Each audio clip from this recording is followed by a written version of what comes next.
AKAPADers, happy Monday. We are back discussing James Gunn and his Superman movie. Finally, the most curious of all of the characters he has selected to be in this upcoming blockbuster, the most curious of them all, the engineer. WTF, what is the deal? We have some pictures and there's something I want to target. Pun intended. Let's get into it.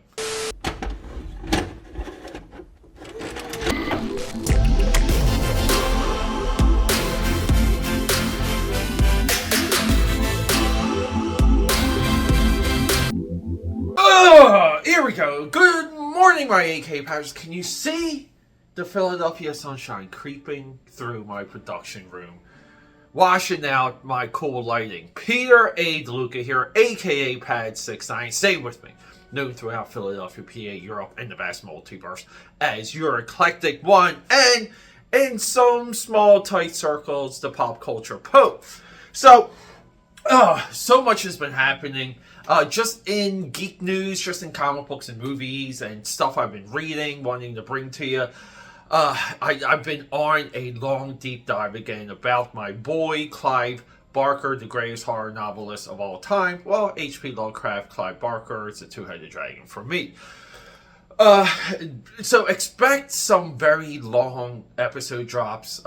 Maybe there's going to be another one between today and tomorrow that should be around 1 hour. Now, keep in mind, months ago, I had a laptop failure, and it was basically my graphics driver did not communicate with the proprietary management software of the laptop and a Windows 11 update. So I had to really delete all of my graphics card drivers for that laptop, and because of that, my rendering time is dismal. I'm almost like two laptops away, or two laptops ago when it comes to that rendering time. I used to have very fast rendering time. So a lot of these longer videos, the point I'm getting at, a lot of these longer videos are timed to be rendered later, and I'm not going to try and cross the bridge with that laptop driver. We're talking technology, and guess what? We have the engineer. Come on, Wildstorm, the Authority, the silver character, the silver chromed babe that you all were waiting for to be adapted into live action. She's here, and we have some set photos, people. This is what monitoring the production of a movie is all about. Way back in the Ain't It Cool News days, this is what we would hit that site repeatedly for. And we have a shot.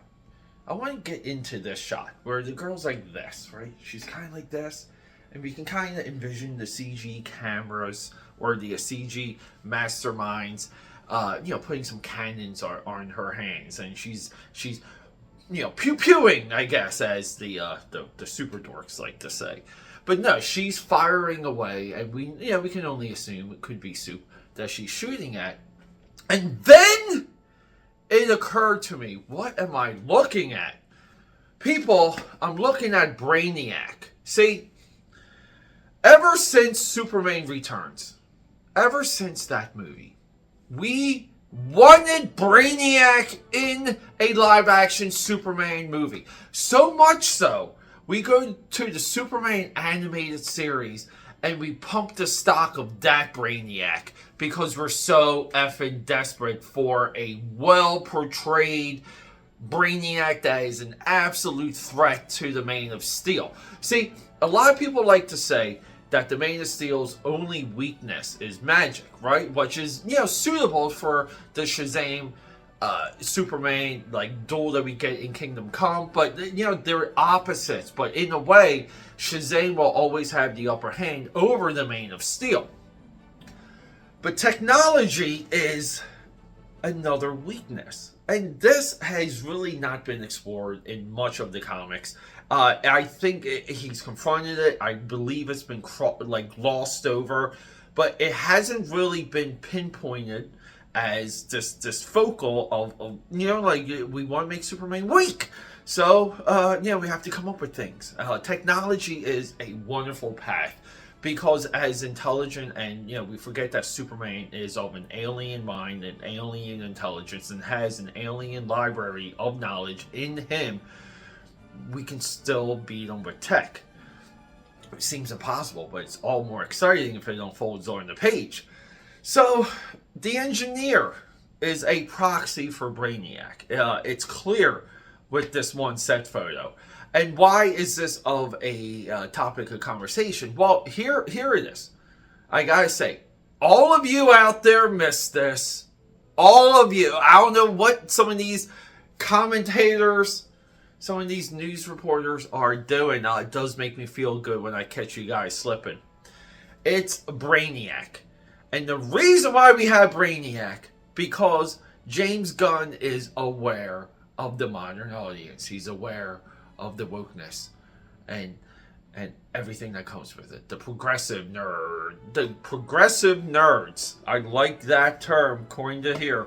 The progressive nerds, we like this stuff. We like the gender swap. We don't like redheads. Any fictional redhead gets swapped out for something else. It's a gender swap. And here's the kicker. Some of these superhero universes are so vast. A lot of the characters are duplicates. They're one-to-one duplicates, even within the same intellectual property catalog. And I hate using the term intellectual property, but they're one-to-one. I mean, in a lot of ways, right? We can use Midnighter as a proxy for Batman. And we can relabel Midnighter or Apollo. We can reskin Apollo figuratively and literally, and essentially have him be Superman just off of a power set, off of what you can do with him within the story, within the plot, and so on and so forth. The engineer is a proxy for Brainiac. Now, some of you, I know some of you guys are going to come in with those comments. You guys are going to say, well, of course! No. Of course. Now it's of course. AKAPAD here. I need to know what you guys think. Is this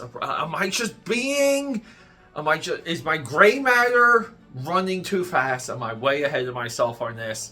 Let me know. I love you guys. Happy Monday. We got so much coming. Rock and roll.